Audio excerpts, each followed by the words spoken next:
Welcome to the 13th dimension. If it's paranormal or beyond, we got it covered.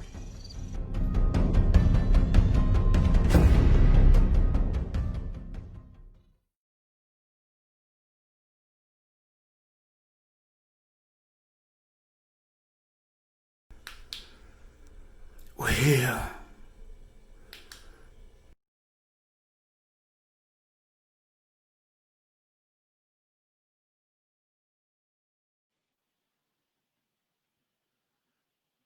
Hey. What is up, everybody? Welcome to the 13th dimension. Premiere, baby. We are here.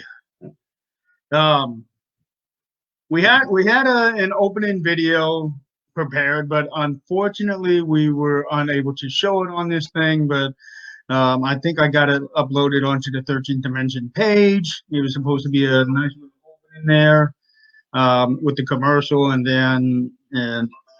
us. So anyway, welcome to the 13th dimension. My name is Jeremy York. I am the founder and leader of the Hoosiers Investigating New Ghost Society, otherwise known as Things. And this here is one of my teammates, Scott Wilson. Wow. I'm Scotty Wilson. That's all I got to say, man. That's right. So we are going to be a bit of a different show, and well, kind of hard to describe it. So basically, we're gonna just kind of jump right into it. We're kind of like a Cisco and Ebert meets Bob and Tom show with like Ren and Stimpy. That's the only thing that comes to mind. I mean, I don't know which one of us is Ren and Stimpy, but I think I'd rather be Larry and Balky. Yeah. Okay, yeah, I agree. I'll go with that. I'm just not going to do the dance of joy with you. All right, well, I can carry you like that, but all right. Yeah. So anyway, getting right on into it. Before we bring out our first guest, I wanted to share some events that are coming up later on this month here. First of all, on next Saturday, October the 10th at 6 o'clock over at Okefenokee, which is a like a wooded area in Peru, Indiana. Yep. The True Seekers Paranormal Investigations, TSPI, and Shadow Seekers Paranormal, with both teams are very good friends of ours, are hosting an annual ghost hike. They've been doing this for a number of years, and it is open to anybody, open to the public. It is completely free. And what they're asking is for anybody that wants to show up there next Saturday is show up at the Burger King at 497 North Broadway at 6 o'clock. And then shortly thereafter, they will all head out to Okefenokee. And I've been out there myself personally. I've seen some crazy stuff out there. Also, Saturday, October the 24th, at the Wilson Castle, which I want to say it's up in Vermont, but I'm not really sure. I think so. Yeah. At the Wilson Castle, this is an open event, public event hosted by Matt Warner, and he's co-hosting it actually with Jason Baker, and they are doing not only an investigation, but they're also going to be doing some photo workshops out there, which Jason's going to be handling, and he will be having two workshops there. One is from 1 to 3, and the other is from 3 to 5, and that will be $50 a person for that. And the investigation is from 7 p.m. to midnight, and that is $75 a person.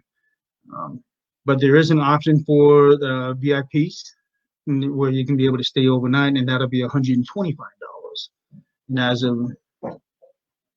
And as of when I last talked to him, there were only 3 spots open for that. Also, every week on Friday, Saturday, and Sunday at the Eloise Asylum in Westland, Michigan, they will be doing historical tours and paranormal tours. Both of them are $65 a person. The paranormal tours are Friday night and Saturday night from 8 to 11:59, not midnight, 11:59 p.m. And on Saturday and Sunday, the historical tours will be from 12 to 2 p.m. and also from 3 to 5 p.m. Don't miss out on that one because I've heard that place is wicked. Dude, I wish I could be there right now. I would so go to it. I do too. And also, from where I came from, Decatur, Indiana. The last several years, they have had the haunted wagon ride, and I had been there every year except for the very first year. But this year, due to the pandemic, they've canceled the wagon ride, but they're going to be doing walking tours all around downtown, and that will be hosted by Max Miller. And tickets for that is $10 a person. You can go to the Famous Monster Pizza to get your ticket there. And he will be featuring stories all over, not just Decatur, but he'll be talking about Bern, Geneva, pretty much around Adams County. And he'll be doing that every Friday night and Saturday night. In fact, tonight is the first night for that. The very first tour actually started 5 minutes ago. And he'll be doing 2 tours each night, one from 7 o'clock to 8, and the other one is from 8:15 to 9:15.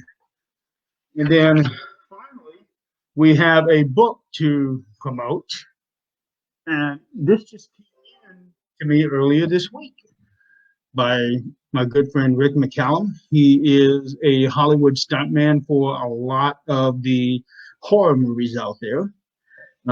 In fact, he will actually be a guest on this show here in a few weeks. And I can't wait. He is, if you got anybody knows horror movies, especially Kane Hodder, the original Jason Voorhees, dude. This is his stuntman. This is the guy that took all the hits and the falls and did iron. Dude, he's got some stories. I am like, wow. But also along with Kane Hodder, Rick is also the founder of the Hollywood Ghost Hunters, and they have been all over the world. So meanwhile, without further ado, we would like to introduce you to our first guest of the show here. His name is Robert Murphy, and he is from Maryland at the Elite Paranormal Society, a very good friend of mine, and he's also going to be training me on some aspects of the paranormal, so that I can better help protect my team a little more if we run into some of the more negative stuff. You mean like how to have a better attitude? Or maybe just dealing with you. Valid point. Thanks.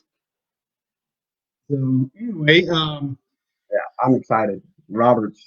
This dude's amazing, man. And the conversation we had with him last night, I hope you guys are watching because this dude is a fantastic article. I'm excited. And he is very knowledgeable too. He's been teaching me stuff ever since I've known him. So anyway, without further ado, here is Robert Murphy of the Elite Paranormal Society. Hey, Robert. Hey, Scott. Hey, Robert, how you doing? Think you set the bar a little too high. Is that a short joke? What was that? That was a short joke. I was wondering if that was a short joke. I'm like, oh, man. Gotcha. Oh, yeah. How you guys doing tonight? Hey, buddy boy. Yeah. So how you doing tonight, Robert? Doing fine, thanks. Yeah. Dude, I'm so excited, dude. I am too. I'm like one of those kids that go to the church and have to go to confession and get all nervous and stuff. Yeah. But not in that sense, you know what I'm saying? So I am too. I've been watching your tried to watch all your Sunday shows, even when I'm at work when I shouldn't be. But I appreciate your support. Seriously, Jeremy and Scott, both you guys have been very supportive, and I appreciate that. And we try to do every weekend. We try to do on Sunday our own podcast, as far as just trying to get the information out there, what we've learned in the field. We don't say it's the only way. It's just our opinion, and we just give suggestions.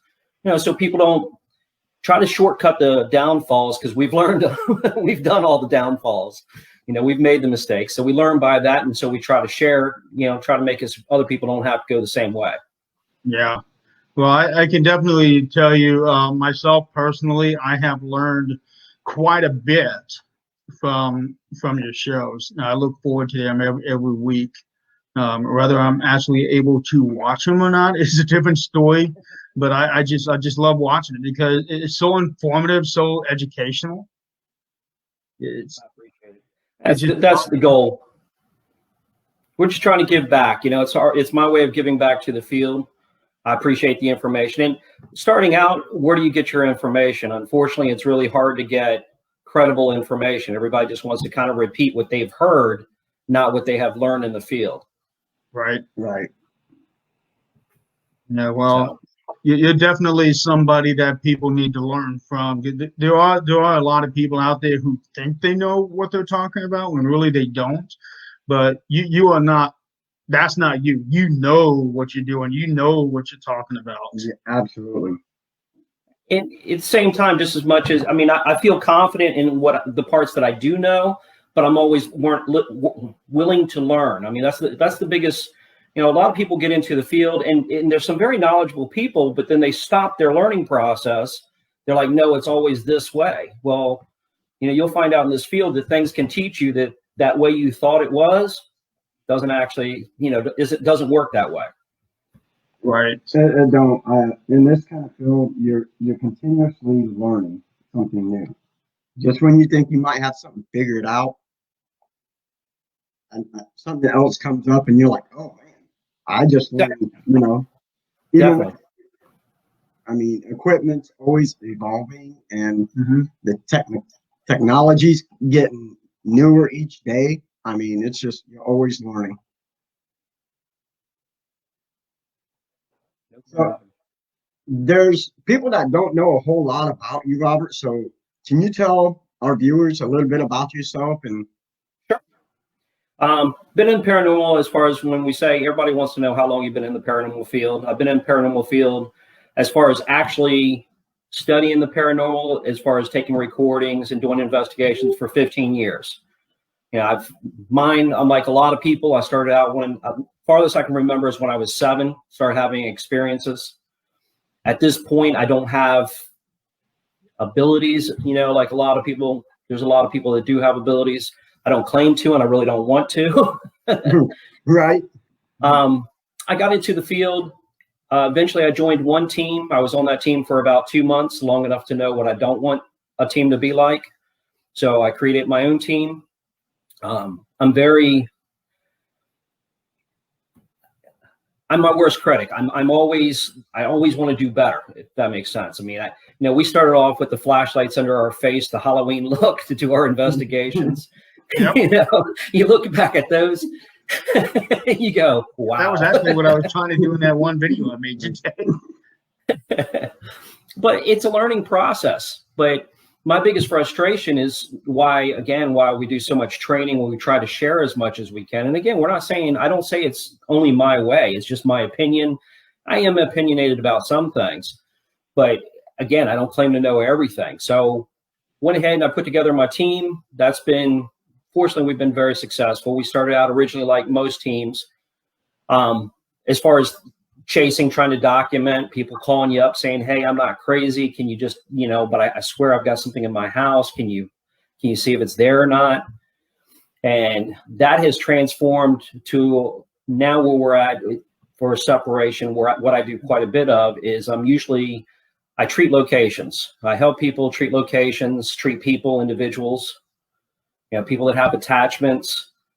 And that by itself, we run a very close, it's so borderline to mental illness, and a lot of people want to jump to that point. But again, I'm connected to a lot of groups, and I just keep learning all the time. I watch when somebody hits up a group and they say, hey, look, I'm having this issue. And unfortunately, most of them at the end now are typing in, don't be mean to me, it's my first post. That's horrible. They have to.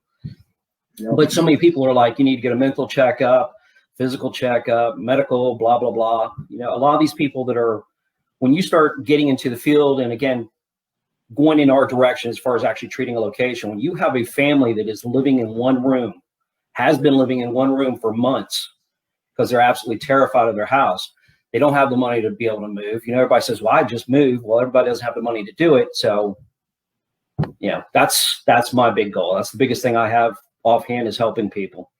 And again, it might not even just be the people. Sometimes whether anybody believes it or not, you know, you have spirits that get stuck, such as suicide. So even go farther, help them. And so we do a lot of the helping. I do a lot of the treating of the locations, a lot of the, you know, crossing. Most of that's even educating the clients. That's the biggest part we're actually working on. The individuals, and again, sharing it.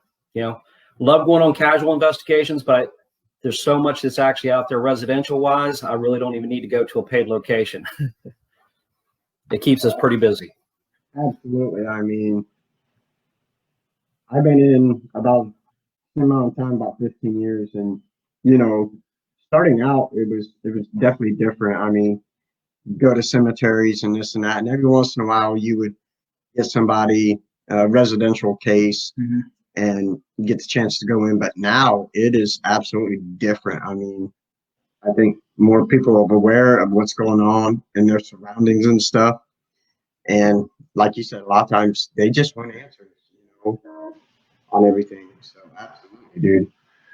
Yeah, and not only that, but you also run into those residences where they want something to be paranormal when you really Absolutely. Yeah, absolutely.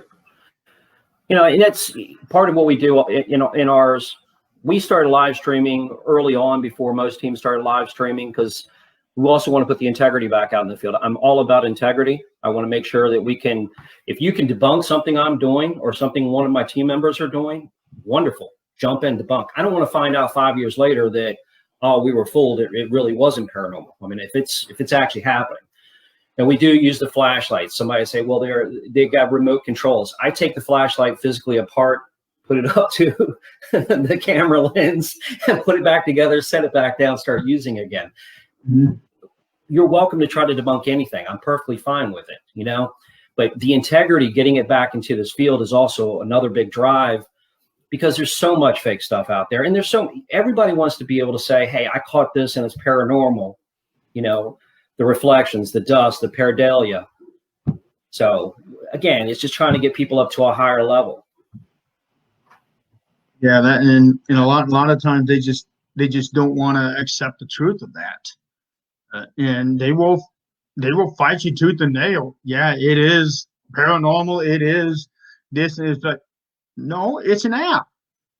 Right. Yeah, I can't tell you how many times I've had that argument. Eventually, I just get to a point where I give up.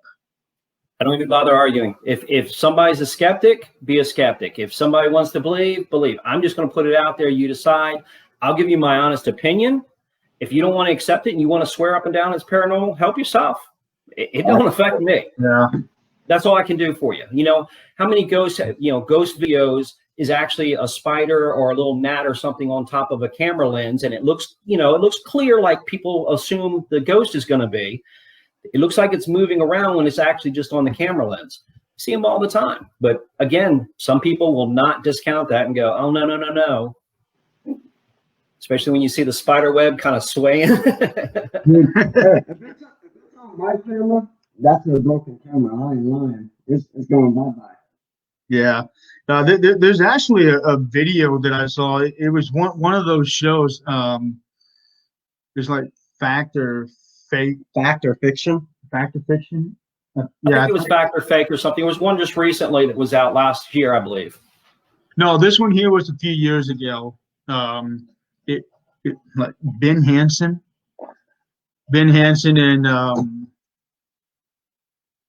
it was that show where you have they bring in like 4 or 5 cases, and then they pick 2 and split their team up into 2, and one goes to this case, one goes to that case. And there was actually one here in Indiana, just north of Indianapolis, where they caught this what looked like a ghost train.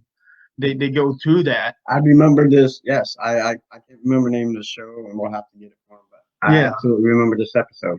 And they went out there, they could not debunk it whatsoever. But if you look at that video, if you slow it down almost to a complete stop, you see very clearly it's a spider web, and the spider was the headlight on the train. I can believe it.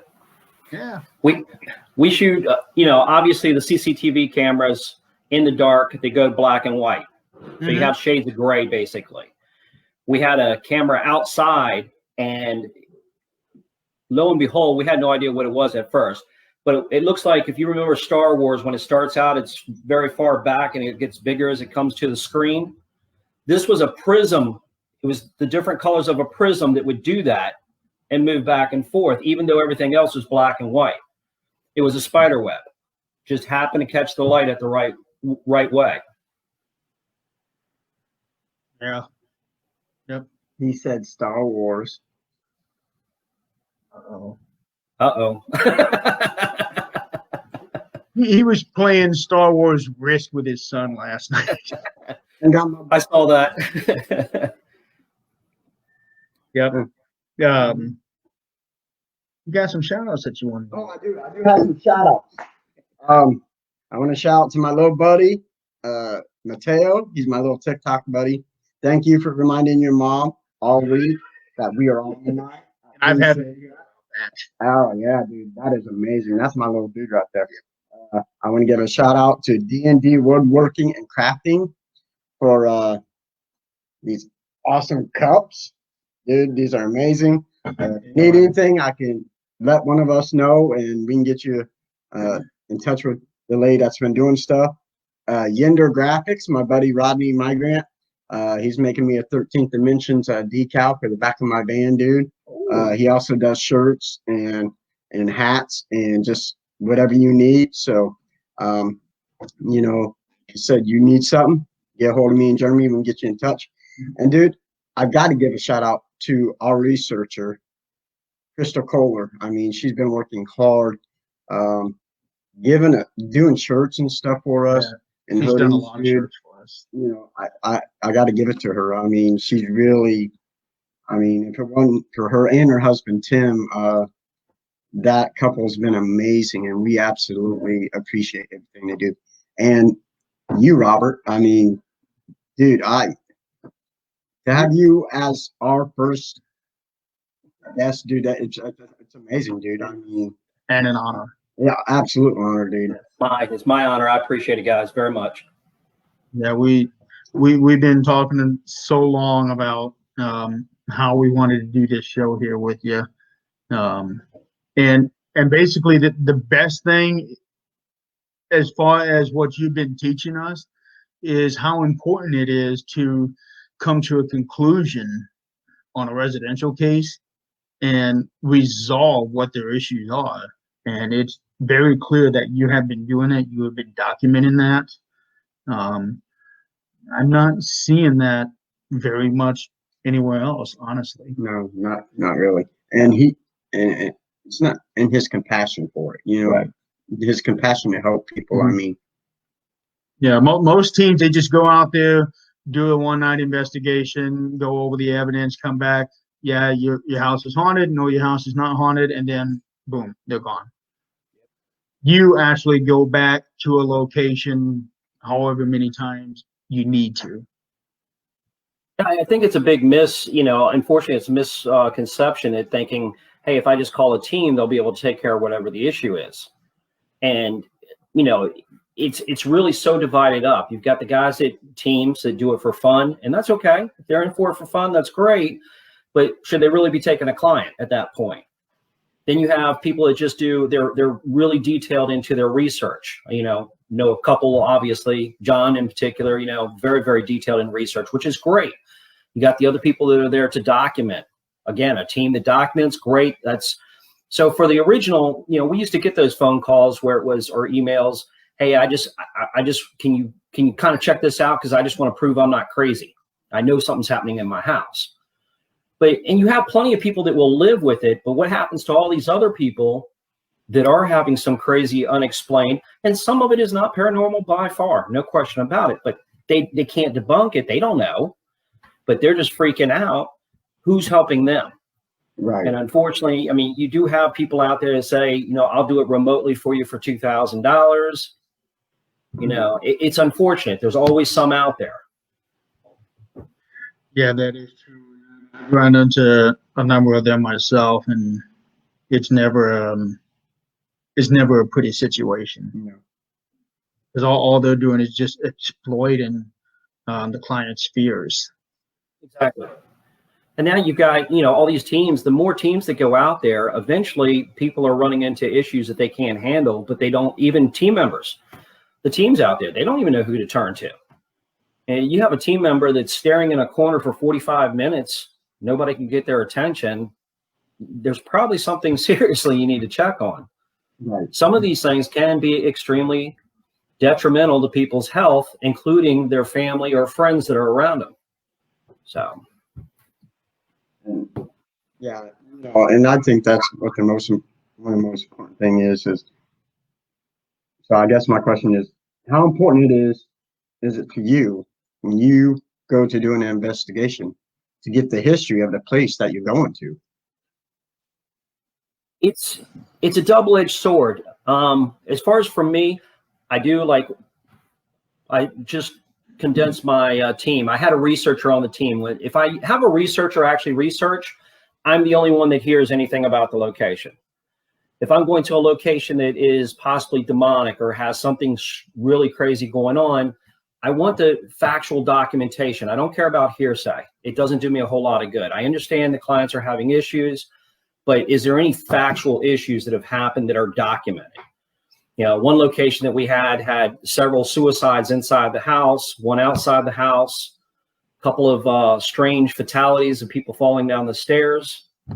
You know, okay, that gives me something that's solid, but even regardless of the history of the house or the location, I still want to know, I still need to see for myself some of the activity. So I try to draw it out in that sense. Clients are the same thing. You know, sometimes it's the land. You know, it's great when you're doing an investigation to have a clue of what's going on because you can bring some trigger objects. But the type of stuff that I deal with, it really, a lot of my investigation is not solely based on just the history of the location. You know, I would like for the clients, I explain to the clients, I can only be as beneficial to you, help you as much as you're honest with me. You know, I find out that a lot of people have played with Ouija boards, and I get plenty of people love to play with them. That's great if you know what you're doing, but there's a lot of people that don't.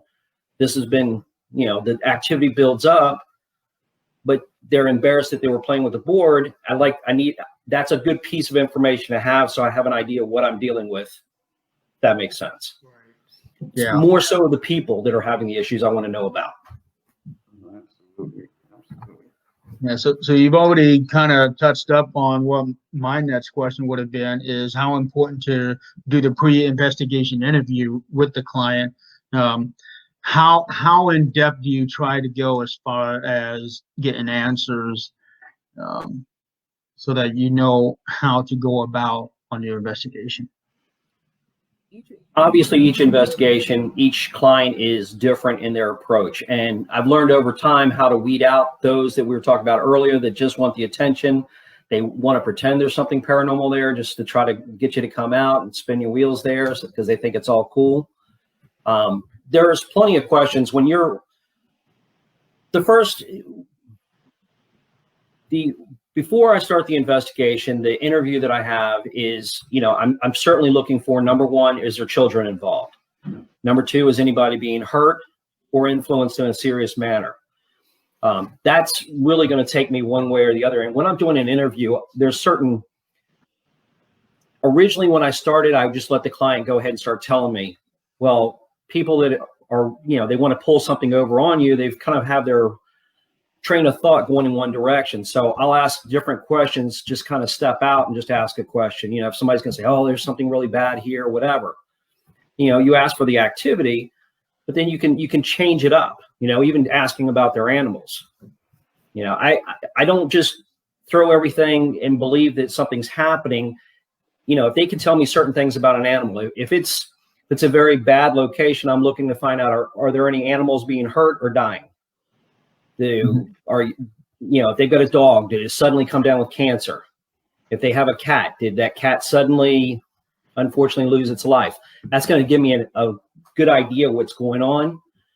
But I have the benefit of having an incredible medium on my team too. So if I'm questionable about it, I will actually have her do a remote read with the client. She won't get any information, and then she'll go ahead and tell me what's happening at the house. That can be beneficial to me as well. So before I even got to the location, I can already have some really, really good information going on. You can see the benefits of it. Yeah, absolutely. Absolutely. For her, she's my medium in particular. If it's a very negative energy, she'll automatically get nauseous. So even over the phone. So that tells me what we're already, and it's 100%. It's guaranteed it's going to happen that way, what it's going to turn out to be. Whether it's an entity, whether it's demonic, whether it's just a grumpy ghost, whatever. I mean, it really does help, because a lot of locations aren't very close. I mean, there's plenty of people. I've worked with people I've worked around the world, actually. Quite a few people on the other side of the country. Yeah, and I know that there was a couple of people I was going to work with you, like one in what was it, Ohio, that we were talking about, and then you brought another one to me just recently that was in Ohio, I think, as well. It might have been Pennsylvania. Yeah, that one I had to jump on fast because he was losing animals every day. So he had quite a few cats and quite a few dogs, and every day they were disappearing, and not just disappearing, but dying in a bed, just for no reason. So that was, when I get a case like that, that's an emergency, I just need to jump and go. I just go. If it's in drive distance or anything, that's what I'll do. Yeah, that's important to know, especially for people who are looking for somebody to help them out. It's their mental state. When I got done with this, he was, he was a great gentleman, by far, excellent. It was him and his girlfriend there. When I got done, he wouldn't even use the back part of the house. I mean, he was just terrified of the back part of the house. And when I got done, I called him in, and his girlfriend's like, "Nope, you ain't gonna get him back here." And he walked right on back there. He's like, "This just feels so different." And then he teared up. He started crying. And she's like, "What's wrong?" I was like, he's de-stressed. I mean, it's great that, he feels that relief, that intense. If that doesn't pull on your heartstrings, get out of the field. I mean, what are you doing in it then? That's just the perfect, there's nothing for it. It's like everybody wants to say thanks soon as they talk to you on the phone, because they're glad to have an ear that's going to listen to them. Because I'm going to assure them, look, I'm not worried about it. First of all, number one, you're not crazy. The things that I've dealt with, don't worry about, because a lot of people are worried what your perception is going to be during that interview. That interview serves a couple of purposes, and it's not just to know what's going on, but it's also, you want to know the state of mind of that individual or that family. If the adults are freaked out, you can bet the kids are freaked out. But if you can calm the adults down, then the kids aren't going to be so impacted that could have issues, repercussions later on.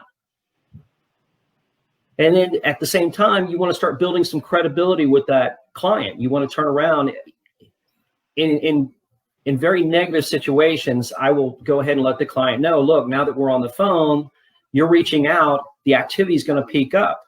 But don't be scared about it. Here's why. You got to think of it a little kid throwing a fit. He doesn't get his way, so he's spoiled and he slams the door. When you start planting those seeds in there, though, and it happens, their mind, they go, oh, okay, he said this is going to happen. So they don't freak out nearly as much. Does that make sense? Yeah, it does. Yeah, It does. I've actually seen that happen on one of the cases that I'm actually still in the middle of trying to resolve that one. Okay, so when you're talking about the mental state of your clients, let's say you've done your investigation, you've found certain pieces of evidence. How do you know whether or not if a client is going to be in such a mental state that they're going to be able to take that kind of evidence, especially if it's really bad? That's a perfect question. Number one, I don't ask the clients to leave when I go to their house. If I'm going to treat a location or if I'm going to go to a location, I'm explaining to the clients how it's going to work out. Worst case scenarios too, there's a backup plan. If they don't feel good or feel comfortable while I'm there, if all of a sudden something starts to bother them, they need to speak up. And I already plant the seed for that. It's, hey, we're going to go outside the house. I'm going to do this prayer. Nothing's going to bother you. You have, because again, when you're treating or dealing with a location, people are worried if you're going to come, are they going to get mad? Is whatever's in here, is it going to get mad at me? And because I called you, and is it going to, as soon as you leave, it's going to be worse. So those are in their head, and that's what you got to calm down. Your interview never stops. Your interview from the time when you take that first call or email is continuous. So as you're talking to a client, you might watch them really de-escalate mentally, or you've got the other people that, I mean, if they hear anything, they're just, what was that? What was that? Even while you're there.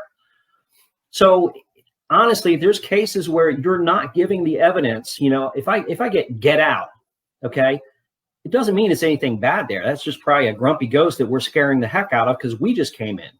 And the client, though, is taking that as, oh my gosh, listen, I got this. And I've had that happen before where they would hear it and they would just like, and just be losing their mind. So you really have to be selective what you can give to a client afterwards during a review. Most of them know exactly what's going on. Again, we do a lot of ours live. So the clients are actually on site, on hand. They're watching as things go. And clients have seen for themselves when I've had a teammate that's gotten attacked, we're not freaking out. My teammates already know if somebody, even in the worst case scenario, if we're treating a location and somebody goes down, well, I've got, there's one or two people that are going to take them, escort them out ahead of time. We already know this. There's this other person's going to be filling in for that person. Everything's played out in advance, which is really important when you start treating locations. Same thing has to be done with the client. You have to, so again, the interview just constantly goes. So there are times you're not giving that evidence to them because what we do can be a placebo pill, just a sugar pill. Maybe for some people, there really wasn't that crazy paranormal activity. Something got in their mind, got them scared. Now their own psyche is really messing with them. Make sense? Yeah, it does. I do want to ask, you're one of very few people I hear that actually mention the phrase treating a location. Now, when you're talking about treating a location, are you talking about saging, trying to remove something, or is that pretty much like the whole process of when you're going in, investigating, and then doing whatever you need to do based on that investigation? What do you mean specifically when you're talking treating a location? When I'm treating a location, which can be a location, can be the people at the location, that's part of the investigation. You got to find out, is whatever, if there's something negative, and that's what I filter through most of them, and I'm dealing with more of the negative stuff, quite honestly. And I'm not saying everything out there is negative by far. It's just there's not a lot of people doing the treatment. The treatment is, if it's an individual, yeah, I'm trying to remove the attachment or whatever is messing with that individual. If it's the location, something inside the house itself, then I'm pushing that negative energy out, which is going to be the saging, the holy water, the prayers. Absolutely. That's what's meant by cleansing. Okay. It's extremely rare to do a cleansing. And again, like the house that turned around that I was talking about that had all the suicides in it. A realtor had sold a house 3 times in 1 year. Everybody's beating feet. Hold on a second. Just having to do something real quick.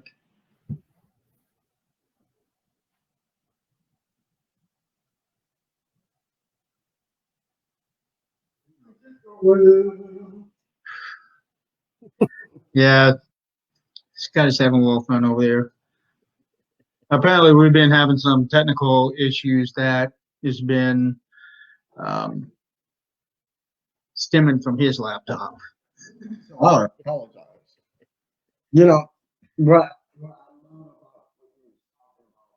Robert is when you go in, you have a plan, and each team member that you have has a job to do, and if something happens to somebody, another team member picks up and helps out and steps in. Dude, that is such a fantastic idea.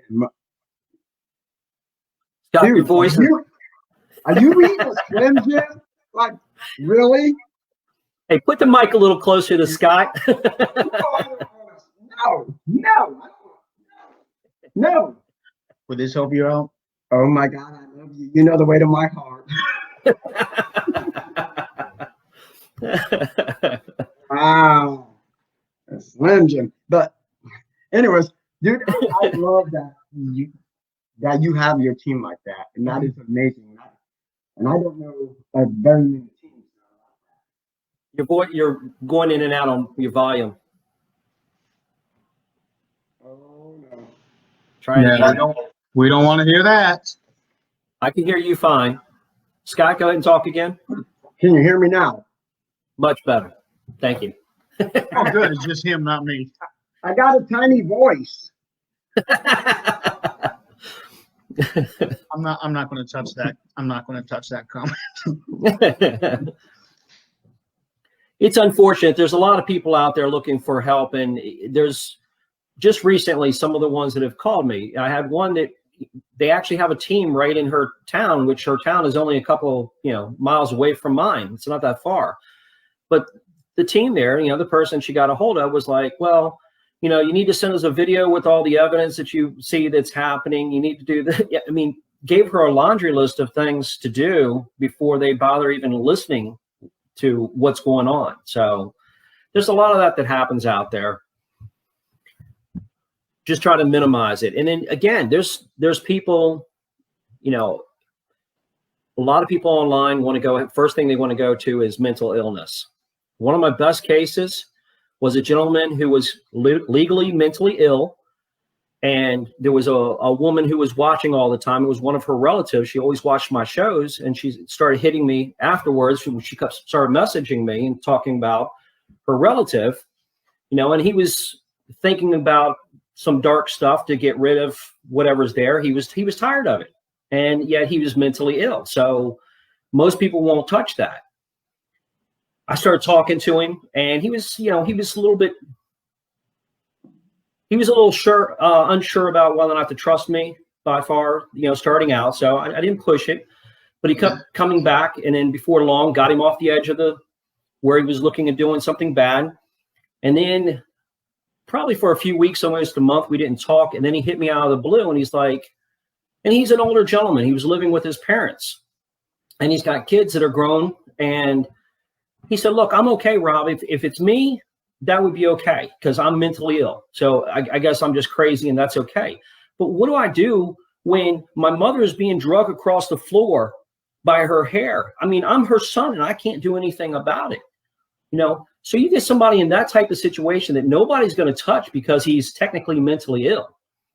This is a guy that in that point, he was bleeding out of every orifice, there was no logical reason why he was bleeding so much.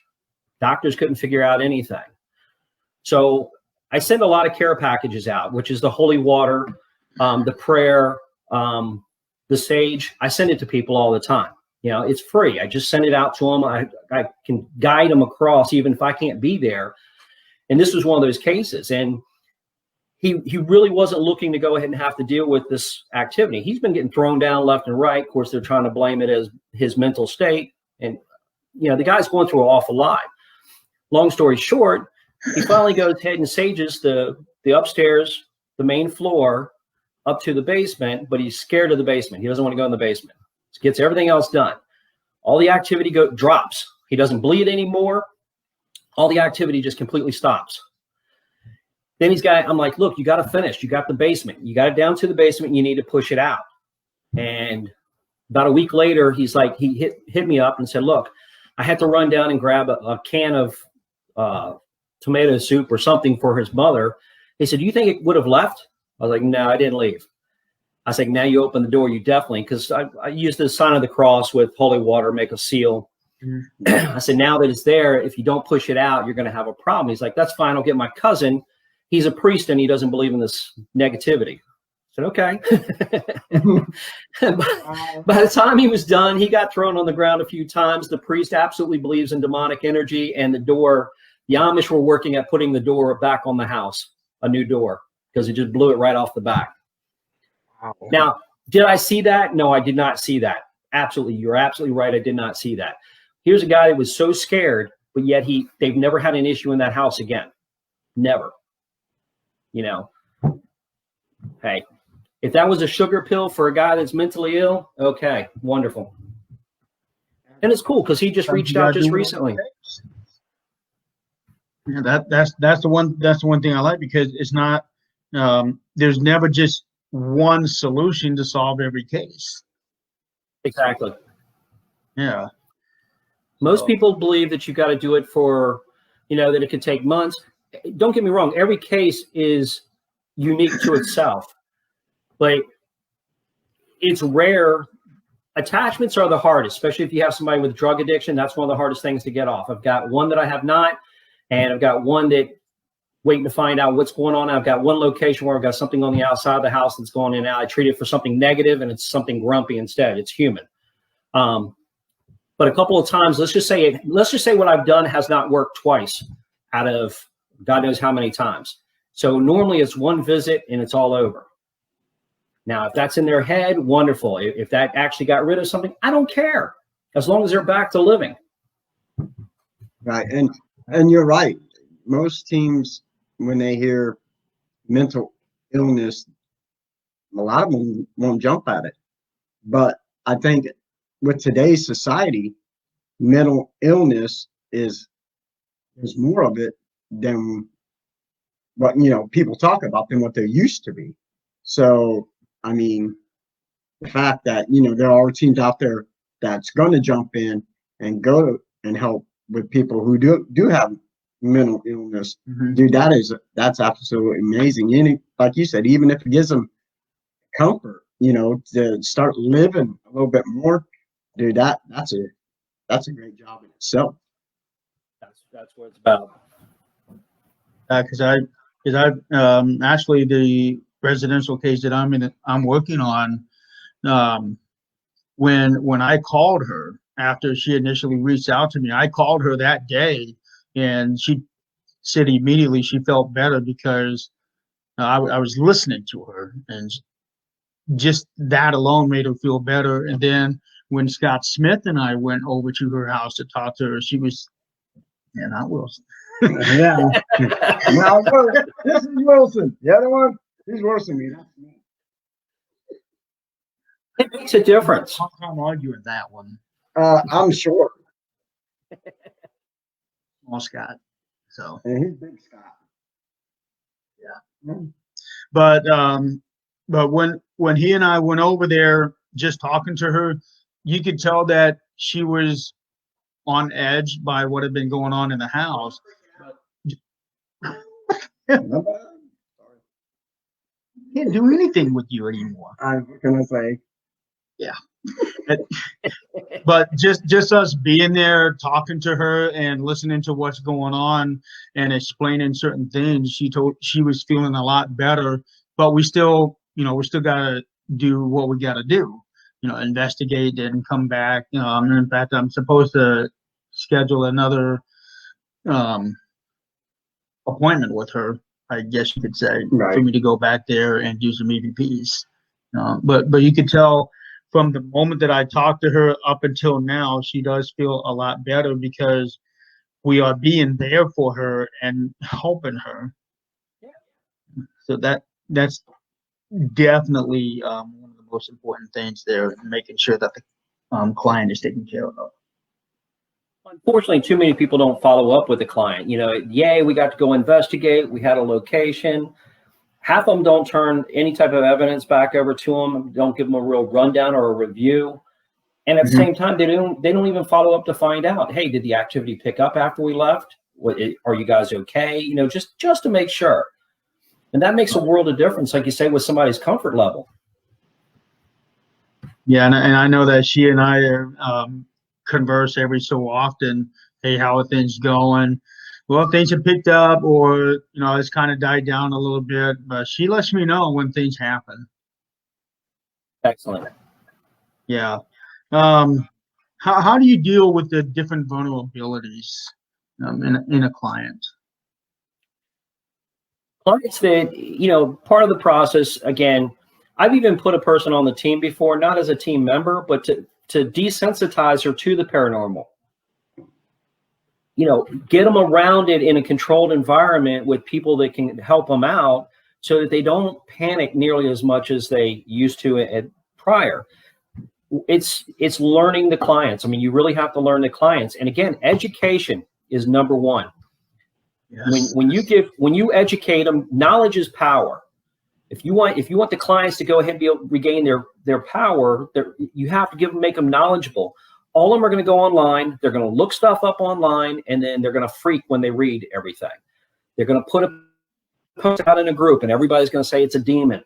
Oh my gosh, move! You got to leave. Get out. Stop. Slow them down, and then start breaking it down and build them back up. Make them understand what you're actually dealing with. Absolutely. I mean, you definitely got to make them understand. You know. And sometimes that's the hardest part of the whole thing. Right. Yeah. You can't overload them. You can't expect them to remember everything. You certainly, some people already know what they're dealing with. They know things are not normal in their house. You know, to sit there and just pretend, oh, it's okay, don't worry about. But like I said, if you plant those little seeds, if I say, okay, now that you've contacted me, relax. But if the activity picks up, it's to be expected. You know, think of a little kid just slamming. Now you're planting a vision in their head, and that's a lot of what we have to do. A lot of times we're there to go ahead. We're the only way you can change them is to give them a better thought. And when you can desensitize them or make what they can't see, that scary thing they can't see, if you can shrink it down to what they can mentally picture, just thinking of that little kid slamming a door, why am I scared of that? Yeah, very much. Look, I'm just enjoying, dude. I'm listening and I'm learning. Yeah, I'm definitely learning. Like I said, it's amazing. I mean, you can talk to teams, and a lot of us, you know, we just talk about this and that. But yeah, listen to Robert talk and the way that he goes through everything with the clients, and like I said before, his compassion towards the clients and towards this field. I mean, it's amazing to sit and talk to a guy who shows so much compassion just to help, man. I mean, it is. It really is. Yeah. There's another question that I want to ask you about. It's more of a follow-up to the person's mental state as far as being able to handle certain pieces of evidence. What do you do in a case where, okay, I got this piece of evidence. It is bad, but you don't think that this person has that capability of being able to handle the bad thing, but you somehow need to be able to get it across to them that something that you caught could very well change everything from this point on. How do you go about doing that when you know this person is not going to be able to handle the evidence, but it's one of those pieces that you have to get them to see it or hear it? How do you go about it? Talking about specific evidence is much different than letting a client hear and raw audio. Raw audio, they build so much up in their own mind. Everybody right now, seriously, if you're in the dark, you hear a growl, is that going to scare you? A growl. Maybe. For most people watching right now, honestly, it's an honest question. If all of a sudden, whatever, you hear a growl, is that going to scare you? Well, a lot of people are going to go, yes. Why? We've learned to associate a growl as being like a dog growling or something that's bad. How do we know what anything else talks in? Birds tweet, we talk in language, our human language. How do we know what other things do? Get around an elemental, it puts off a very low guttural growl that just keeps on going. Hell, I've had some team members and had parabolic mics and hear their stomachs growl. That is set y'all faster than the real growl. So it's getting people to understand, again, slow down. Just because you hear a growl doesn't mean that it's anything bad. That might be their way of communicating. That's a valid point, man. You know, Yeah. because you literally, I mean, when he asked that question, what do you think when you hear a growl? I'm running. You know, I'm a little guy. Don't hurt the little guy. There's a lot of people that Come get, after me. and it's understandable because we've got that mentality that it's, you know, to your question, Jeremy, I wouldn't play, like, if it was audio and you have the raw copy of that audio, and if I'm telling you, hey, we heard a growl, but it's not, you know, I wanted to be honest with you, you know, it sounds like a growl, but it could have been somebody's stomach rolling, whatever. If you can downplay it, wonderful. Again, the biggest part that the client needs to know is, I'm not leaving you. I'm here to help you. So it's not like once we're done tonight, I'm going to go away and you can't get a hold of me anymore. I'm not going to answer your phone call. I'm going to check on you tomorrow, and then we're going to follow up. And if I have to go ahead and go back or something, that's always there.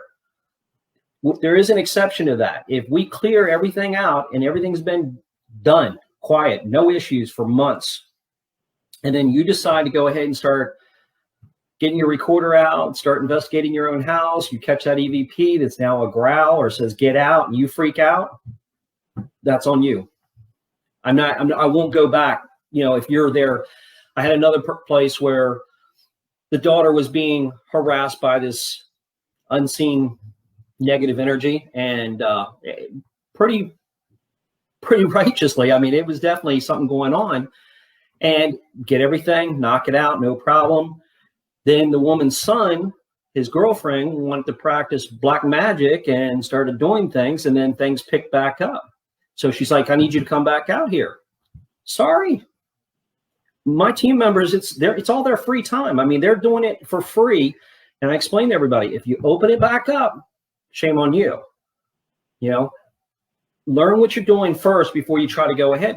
Why are you listening for EVPs? Like all these guys that are ghost hunting, then they hear something and they're running. Why? They weren't expecting it. They're like, this is gonna be fun. No. Yeah. Dude, run. Yeah, I got little legs. Okay. I have to say that there. I got little legs. You might want to have a new podcast partner.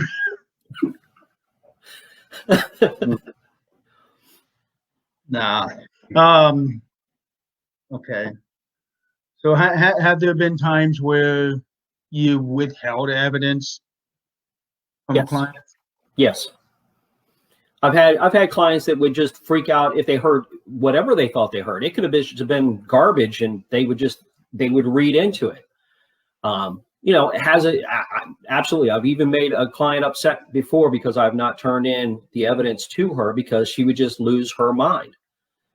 They're too easy. I mean, there's no issues afterwards, you know, but if I would have let her hear anything that I have, yeah, there would have been issues. And to this day, she's not scared of her house. If I play it for her, yeah, she'll be scared of her house.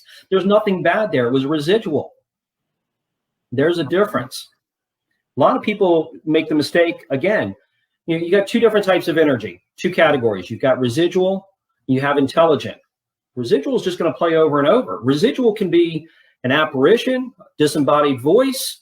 You could catch an EVP that's just residual. You can have a house shake.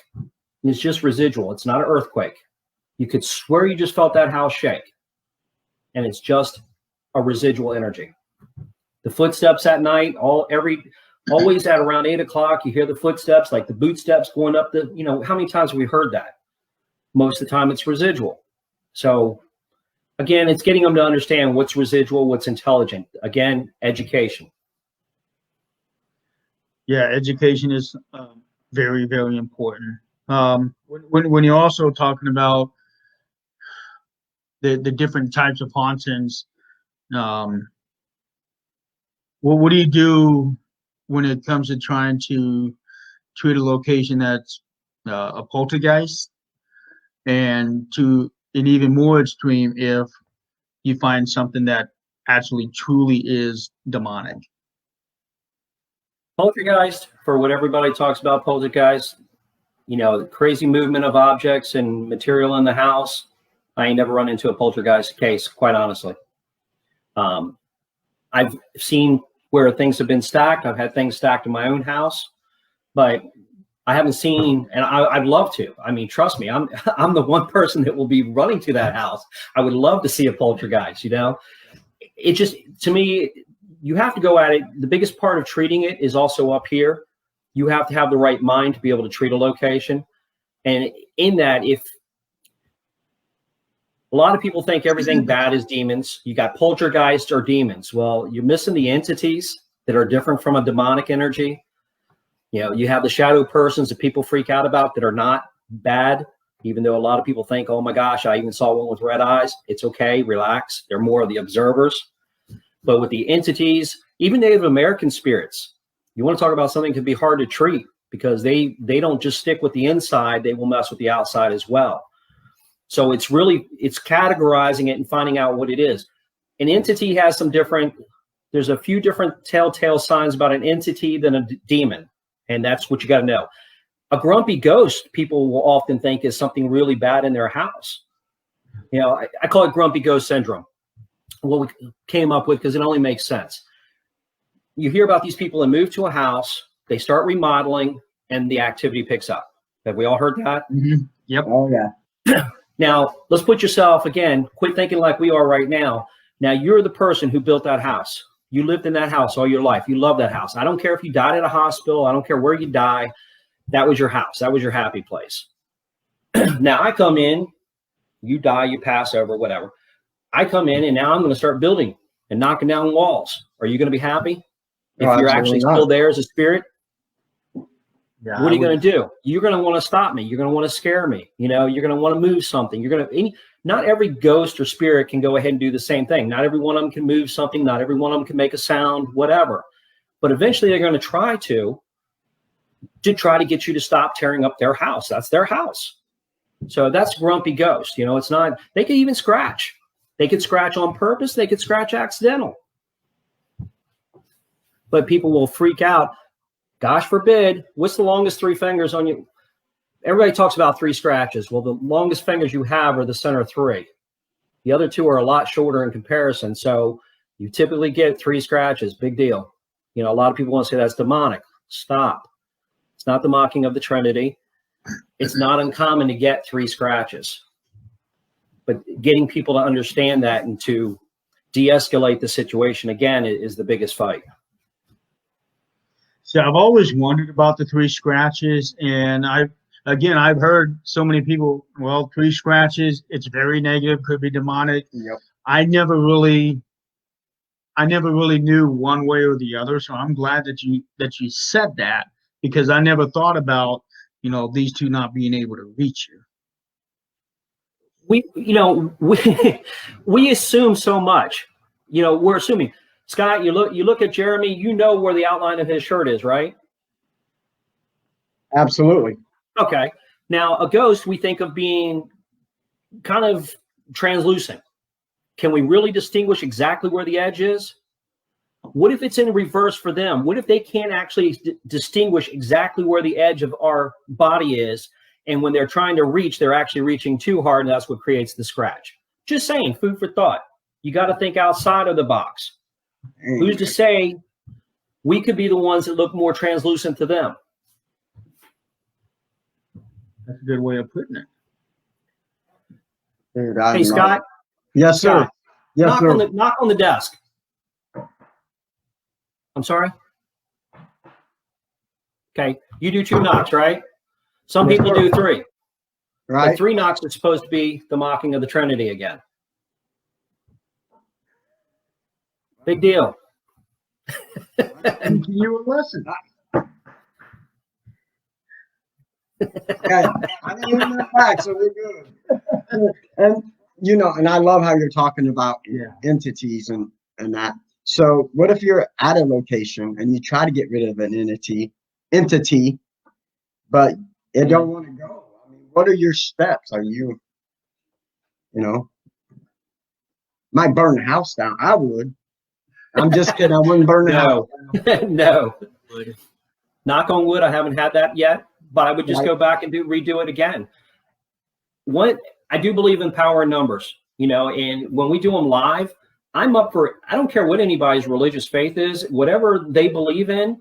If they want to help us when we're doing it live, in particular, more power to them. I have performed an exorcism on houses, to get rid of whatever was in the entire house itself, more so than just doing just the cleansing with the sage and whatnot. Actually going out and going with scripture and actually trying to be on more of the attack. And everybody watching, that's what I put out there. If you have a way that you feel you can help, I'm open for it. It doesn't bother me. It's not about credit. It's about helping, again, that location. Before that location got sold again, I want to make sure everything's out of it.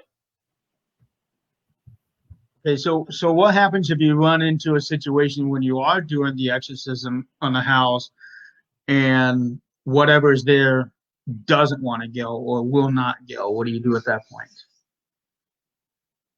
I have, again, even with being on my team, if you're part of my team, I have certain code words regardless. Before we go into a house, I have a code word for in case just the environment is wrong. We get there, we find drugs, needle, paraphernalia, whatever. If I say a particular phrase or word, everybody's packing their stuff and we're gone in a heartbeat. They know to get ready to leave. No different than treating a very negative location. There's going to be times, eventually, we're planning for it. We go, even though everybody's as trained as possibly, we get into a location where we do have something, let's say it's the worst demon we've ever dealt with. We get into it gets really hectic. More people are going down, whatever. There's a code word for that, which just tells everybody else to get out of the house. Everybody's got to leave. I'm not leaving a house until I'm done with whatever's there. That gives it a break, and I'm not doing that. People when I first started treating locations, what would happen is, especially my medium, it would usually go after my medium because she can see whatever it is. And if it could go after the medium, it would go after somebody else, because when it would go after them, I would stop my focus on what we're doing to treat the location, and I would go to help that individual because I'm so worried about the individual. Make sense? Mm-hmm. Well, again, knowing steps, getting them outside the structure, having people with them. My phone is the one phone that, if anybody's phone, if we're treating a negative location, my phone will be on so that I can get that call in case I need to. But then somebody else will fill in so we can keep on going. So you break down whatever the energy is. I believe every energy can be broke down. I'm not burning a house down. I believe we can beat everything. That's just my belief. I believe, and again, I'm just a conduit. I believe in the powers above. And to me, that's what's doing it. Oh, absolutely. I mean, so it's going whether it wants to or not. What's that? It's going whether it wants to or not. It's going. There's no, no. There's no such thing as it's not going. It's going to go. Now, I've treated, like I said, the one place that I turn around and I treat for something evil, nasty, whatever, it was just a rush to go because there was a couple of kids involved. I wanted to go and take care of it. The mental state of the person at the time was definitely wavering, inconsistent, really concerned. I go, I treat it.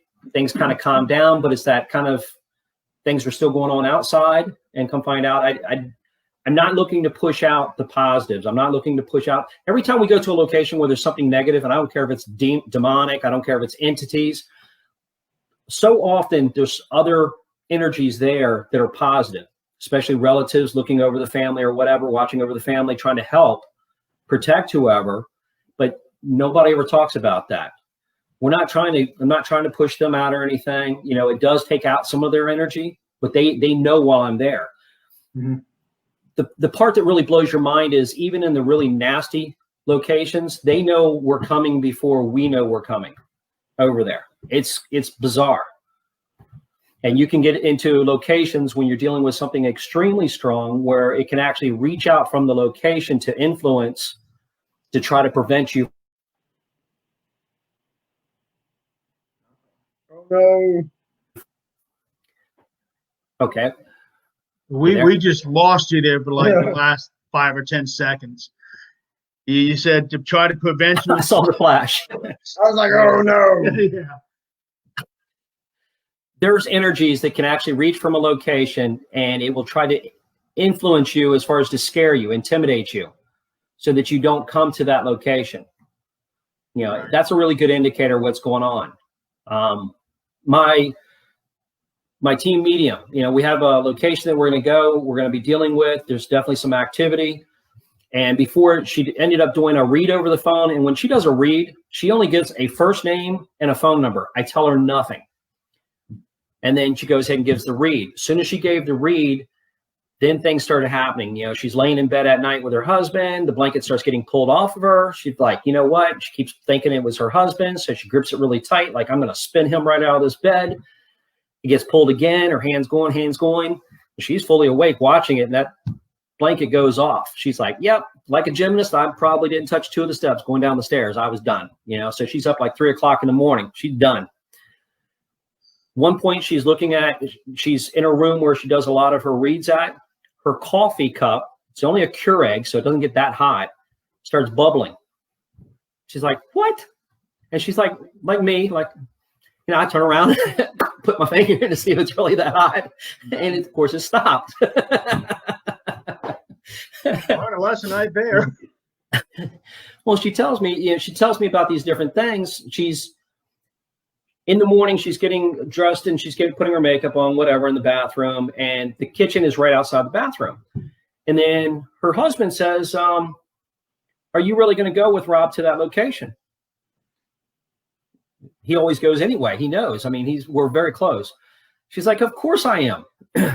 He says, is Rob really going to get rid of it? She's like, what kind of stupid question are you asking? I mean, seriously. And she came out of the bathroom, but he wasn't there. He's down the hallway in that room where she does most of her reads at. He's sitting there on the phone smoking a cigarette, and she's like, were you just in there? He's like, no, I've been sitting here smoking my cigarette. Where what it was doing, it was mimicking. We hear about the doppelganger effect. A lot of people say a doppelganger is supposed to be your evil twin. A doppelganger is when an entity can turn around and it can mimic your physical appearance or your voice. It doesn't do both at the same time. So Jeremy goes into the other room. All of a sudden, here comes Jeremy walking by the opposite way, and you're thinking as Jeremy, and yet he's still in the other room or he's outside the house.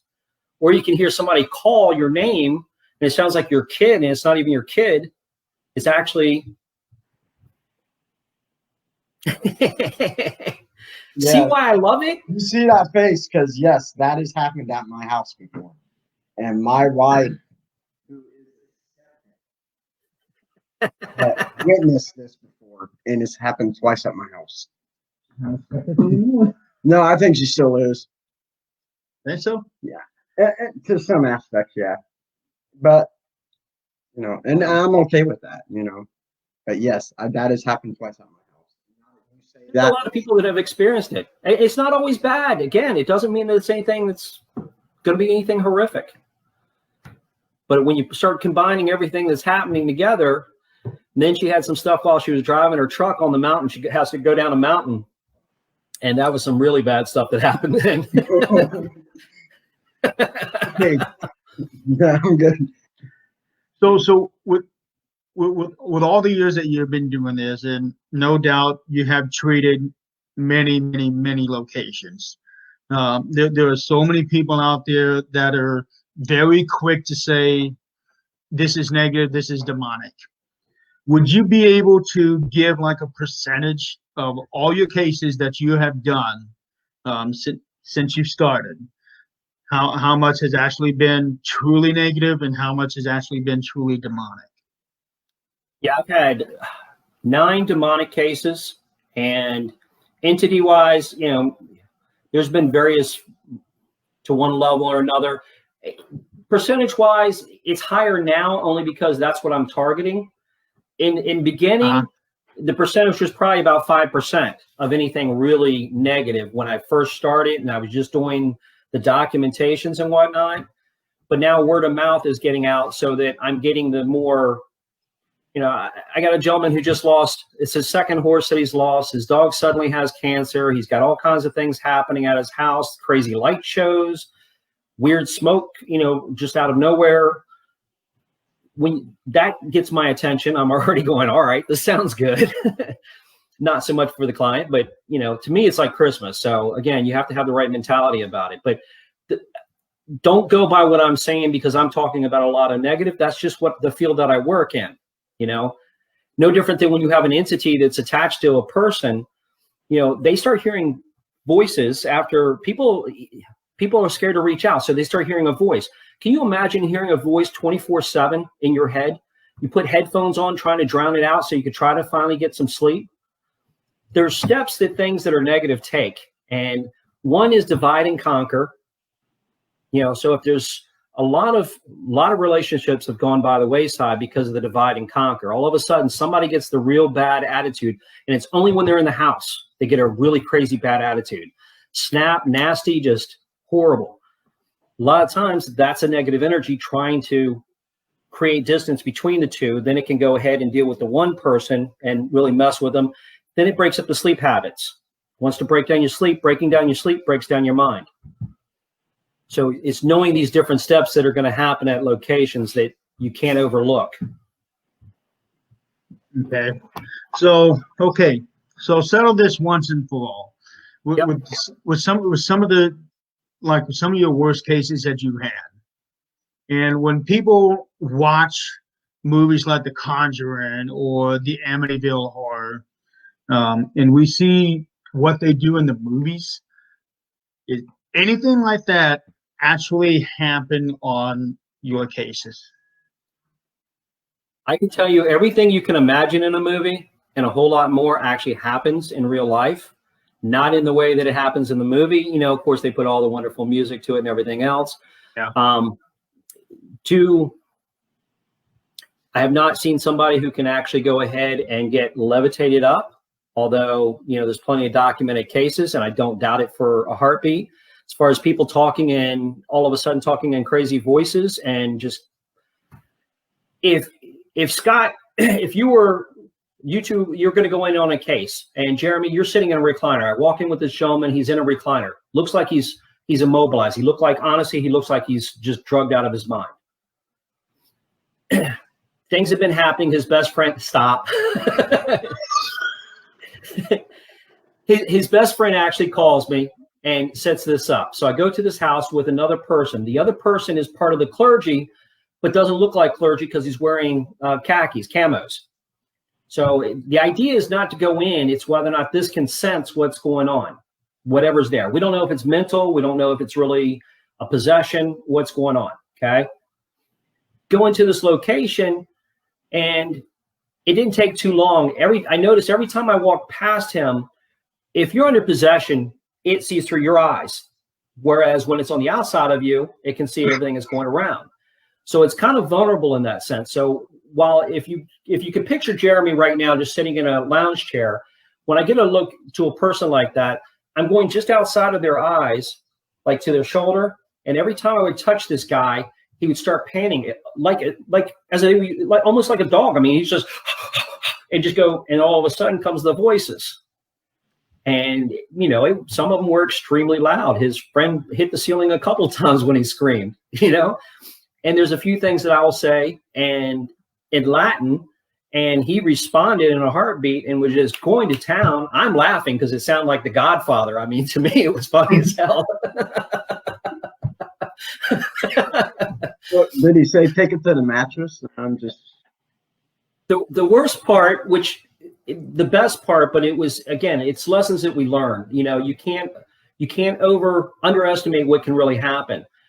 When I stepped past him and he was back to being his normal self for the next 5 or 10 minutes, he pulled out a Bowie knife. I can't even show you this. He pulled out a huge Bowie knife out of the side of his chair and it's like, here, you're going to want this. Never even knew he had it there. So had he been in the wrong mind when he pulled that out, that could have gone south. So you got to be really careful. Another woman I've seen, FaceTime is great. You know, we can use it and we can actually see what's going on with people now, having, you know, any type of video chat. And when she contacted me, I mean, she's definitely seems to be a very hardcore woman. I mean, I don't think I'd want to go ahead and get down to fisticuffs with her or anything. I'd be scared she'd take me out. But when I'm talking to her and she would talk about her stomach, and, you know, some people can blow their stomach out a little bit, but there's a difference when you blow your stomach out as best as you can and then have something actually roll physically way up, I mean, way up, and actually watch it. It is bizarre when you see somebody's body move like they should not be able to move. And then even there's, again, when we're talking, there's certain things I can say that will usually set something off that's very negative. And then like for when I would say, right in the middle of conversation as we're talking, and all of a sudden she's acting like she's choking, tears are coming out and hard pass out, just down she goes. You know, I've seen this, I've seen her pass right out. Yeah, it's not too much faking going with that. Go to remove whatever's from her, and I'm sorry, it's actually, it wasn't good for her until it was gone, obviously, but I had a crucifix in my hand. And every time I touched her back with that crucifix, this guttural scream came out of her, and we were outside. And I thought for sure the cops are going to take me down because I'm just waiting for them to come, because this is a crazy yell. But it was every time I would touch her with the crucifix. And it's like she couldn't, it's my hand. She couldn't tell really what was going on. So how she knew it was the crucifix, I couldn't tell you. But, you know, it gets to a point where you start on, off, listen to the scream, let it go. But you got to be set for that. That's crazy, man. I know you're wearing a hoodie, but I can see the goosebumps. You're a ball. Hey, Scott, I always need good bait at a location, buddy. You want to go? With you, any day of the week, man. Any day. Awesome. I got your back. Don't worry about it. I promise. Oh, you know what? I absolutely believe that. And dude, anytime, man, I would love to go on an investigation with you. You know, to learn as much as you know, man. Yeah, I've been talking to him about it for the last couple of months. So we're trying to get something together. It doesn't mean I want to go with you. I want to go with Robert. I'm talking about me going with him. Oh, okay. One of the cool things, honestly, about the field, though, is, again, I'm very open to anybody with their own religion. And it's been really cool because more recent in the last couple of years, I've worked with some high priestess, which is really different. And some of them have come with me to, like, they've treated a location and it didn't work out. And they're like, look, can I watch you and see what you do? I had a location just this past year I went to, and she's like, you know, I can take more. It just takes so much out of me to do it. She was an older woman. She's like, you know, do you mind if I brought 2 students, you mind if they watch you? Which I thought was really cool. I thought that's respect. When you can watch somebody or they can watch you and it's no harm, no foul, I thought was pretty cool. So I go through my little thing, get to the last room. It was really cool. We get to the last room. I shut the door. I seal it with the holy water and whatnot. And there's the window that's open in front of us, trying to finish it up. And the door handle starts shaking viciously. I mean, it's just, I'm just going crazy. And their eyes are like, this ain't cool. It's like, relax. It'll be done in a minute. But they stuck with you, though. Yeah, they stayed right there with me. You know, it shocked them. What you got to expect. You know, there's nobody on the other side of that door, and that handle is crazy shaking. It's got to draw your attention. Absolutely. But that's the type of stuff that actually happens, and then, you know, you just get it out, and it's done. So I've been fortunate in that point of being able to hear from other people, other religions. That's good. And you're in a position where you can be able to teach people how to properly do what you do. And I appreciate you letting me on your show today by far, because that is honestly, and as I said to you, Jeremy, that's why I want you to come out with me, because I really do want to show people. I would hate to pass and not give it off to somebody else to make sure that more people can do it. You know, when you hear about saging, people take the little sage and they kind of blow it up in the air a little bit. Mm-hmm. And instead, if you think of it as taking a small child, wherever a small child can hide, even under the bed or anything else, you got to sage all that. Yeah. But when you hear about saging, people are just walking around with their little sage like that just got everything out. And that's not the case. It's just usually a lack of sage. But it's very important to know how to do it. Oh, yeah, and I definitely want to learn all of that stuff.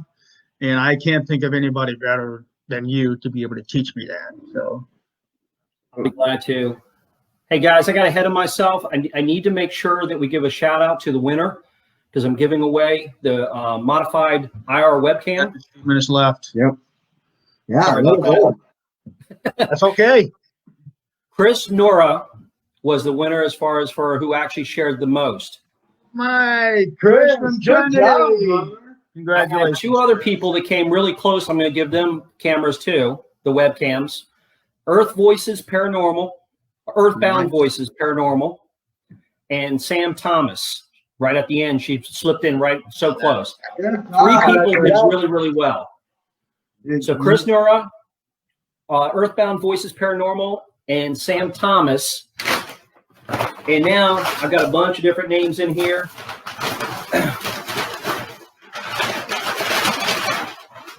Somebody else going to get one randomly. Can't be. Chris was meant to get one. You can't. Might not be able. Chris, he's not going to get the random one too.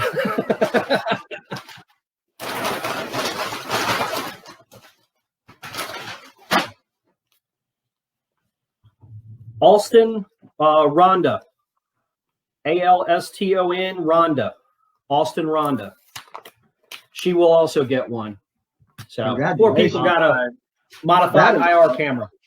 So all of you Webcam. guys out there right now who have just been named as the winners, please contact Robert and go get all your information for all that. And I just want to say, that's a Taco Bell bag, and never eat Taco Bell before an investigation. I'm just saying. Don't. Yeah. Yeah, we've actually learned that the hard way from one of our other investigators. Not him. So, all right. Well, Robert, it's been a pleasure having you on to this show. Thank you so much for being our guinea pig. A blessing, an absolute blessing. Yes, it's been a blessing, and so informative. It really is. I mean, just learning from you, being able to talk to you like this, I can't even put it to words. I mean, I'm learning the entire time that you're speaking, and I love that because we're digging in deep, talking about what needs to be done as far as concluding a residential case, at least from your perspective, and it gives me a whole new outlook on how to do things for my team. Yeah, absolutely. And I'm definitely wanting to head out that way. I definitely want to get out with this guy. Love to have you guys out there. Guys, it's been an honor. Thanks for having me on your show. I definitely appreciate it. Thank you, brother. All right, we'll go ahead and do our final thoughts here, and then we'll be right back with you. Stay blessed, brother. All right, thank you so much, Robert. Dude, That was amazing. absolutely. I mean, That was amazing. I was already excited to have Robert on, talking to him a little bit like we did last night. I knew he was knowledgeable, but he just blew all the expectations away, dude. I mean, his knowledge is more than anything I can ever imagine. And he absolutely looks outside that box. Yes. And I personally, I've been talking to Robert at least once or twice a week, and it's just the way that he explains everything. It's not in such a way that it's going to make you feel like, well, I'm dumb because I didn't know this. He's saying all these things in such ways like, wow, right. I never thought of it that way. I never knew it could be possible to think of it things in that way. Right. I want to know more. Talk to me. Exactly. And that's how I felt, because I'm looking down and I want to ask questions, but at the same time, I'm intrigued. I mean, this guy is explaining stuff and I'm going, Yeah. like, dude, like, yeah, like, man, why didn't I think about that? He is like the voice of reason. And I think it would be awesome for him to talk to teams. I mean, I know Robert's a busy guy. Talk to teams and teach them some of the knowledge that he has. Because, in a sense, as a paranormal group, a lot of us, we do go by the same standards and think this and that. Yeah, especially You know. from what most teams, Right. myself included, I'm guilty in this way, is from what we have learned from what's been shown on TV. Yeah. And when you think of, movies like the older movies now, I'm talking The Exorcist and The Entity and just the way things Mhm. are growing up over the years, that's how you perceive it. I mean, like he said, 3 scratches, most people think of it as demonic and everything, but when he was explaining that and, looking at a whole different reasoning, dude, I was like, wow. These 3 are going to be the ones to get you. These 2 are not. Live long and prosperous, my friend. I don't know, but I'm going to finish my Slim Jim. That's right. I'm going to drink my Venom. So I will say, on a scale of can't see who. He's too short, so that's why you can't see him. How's this? Am I tall now? I do have a high chair here that he actually fits in. Oh, you really just said the high chair? Yes, Like, I really, did. dude? But we're not bringing that out tonight. That will be for a show. But on a scale of 1 to 10, dude, I have to give this like a 20, dude. Because, I mean, Oh, at least. he absolutely blew me away. And,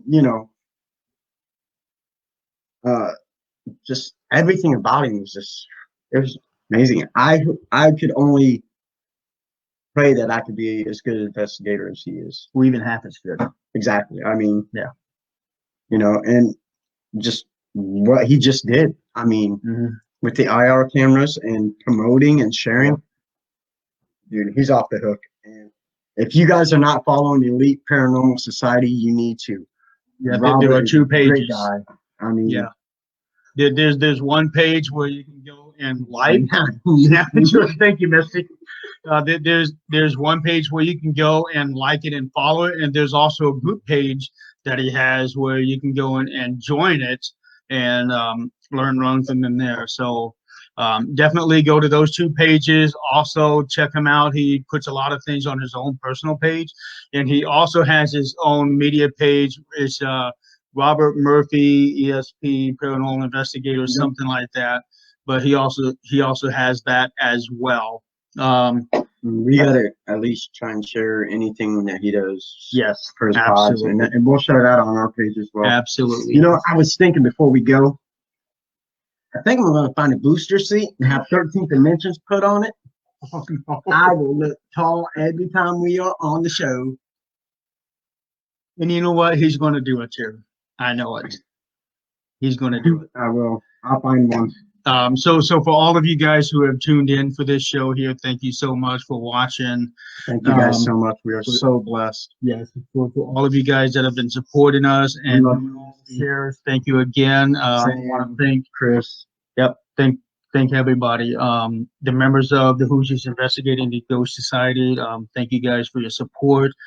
Thank you also to Trinity. You guys have supported us as well. North Shore Paranormal Society, Angela. Definitely Sam. I know Sam's been sharing a lot. He's been sharing. Also, thank you to you and I. Sam is a she, not a he. Sorry. No, it's all right. I made that. Or did you? Yeah, I did, dude. Yeah, thank you. Also want to thank you and I Research. They've been very supportive to us as well. Absolutely. And also thank you to the members of the Paranormal United Network for giving us this platform to do this show. Absolutely. And honestly, I don't know if it wasn't for them offering it to us, because once we got that offer, it really okay. Once we got that platform all offered to us, that's what helped get things really going, and then that's when we just Stephen and Andrea and all you guys, Holly, and all you guys at Fun TV. I mean, we are so grateful to help this visualization in this dream come true. So next week, our next guest is Courtney Peterson from Trinity. And the topic that we will be discussing with her is basically because she is so new to the field. She is going to be explaining to us everything that she has learned from the very beginning up until now, and the different note taking that she's been doing, and which I think has been phenomenal what she's been doing. And I definitely want to be able to take everything that she's been doing and put that out there for the new people that are just now getting into the field, whether they are just enthusiasts or they actually want to be in the field. So, Absolutely. And I personally want to thank my buddy Jeremy for making this dream come true. I want to thank Tim and Crystal Kohler for having our backs and helping us out. You guys have been amazing. the engine behind us. They are the engines, absolutely, Yes. and they do not get enough credit. Yeah. And on that note, guess where I'm going? You're going to bed? Disney World, baby! Disney Woo! Oh, I'm just kidding. I'm not tall enough for the ride. Thank you, Scott, for being my partner in crime. Always, always, always, always. I may not be smart, but at least I'm funny. So, on to the next. On to the next. Until next week, if it's Paranormal Beyond, We got it covered. have a good night.